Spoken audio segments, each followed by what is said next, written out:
मित्रांनो, आपण ज्या पद्धतीने अपूर्णांकाची बेरीज आणि अपूर्णांकाची वजाबाकी पाहिली, आज आपण अत्यंत सोप्या पद्धतीने तुम्हाला समजेल असं अत्यंत सोप्या भाषेत मी तुम्हाला अपूर्णांकाचा गुणाकार समजावून सांगणार आहे, जेणेकरून आपल्या वर्गातल्या 100% मुलांना हा अपूर्णांकाचा गुणाकार करता आला पाहिजे। अशा अत्यंत सोप्या पद्धतीने मी तुम्हाला अपूर्णांकाचा गुणाकार सांगणार आहे। आता एकदा लक्ष द्या, आपल्याला पहिला अपूर्णांक या ठिकाणी आपण पाहतो। आता इथे आपल्याला जसं अपूर्णांकाची बेरीज आणि वजाबाकी करण्याची आवश्यकता नाही, तसं इथे छेद समान करण्याचा कुठलाही काही संबंध येत नाही।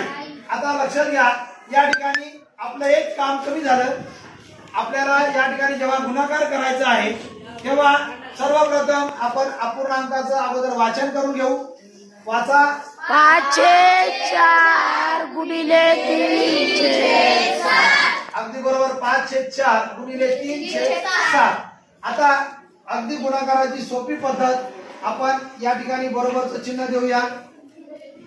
आता गुणाकार करत असताना लक्षात ठेवा, अपूर्णांक केवढाही मोठा राहू द्या, छेद केवढाही मोठा राहू द्या, अंश केवढाही मोठा राहू द्या, आपल्याला गुणाकार करताना काय करायचंय, अंशाचा आणि छेदाचा गुणाकार करायचा।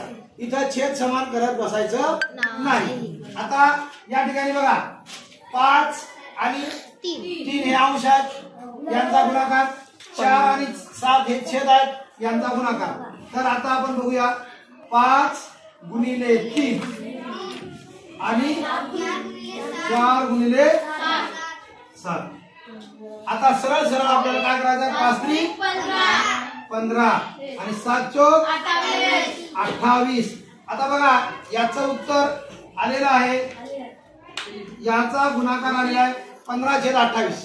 आता याला अजून संक्षिप्त करता येते का ते आपण पाहणार आहोत। करता येते का?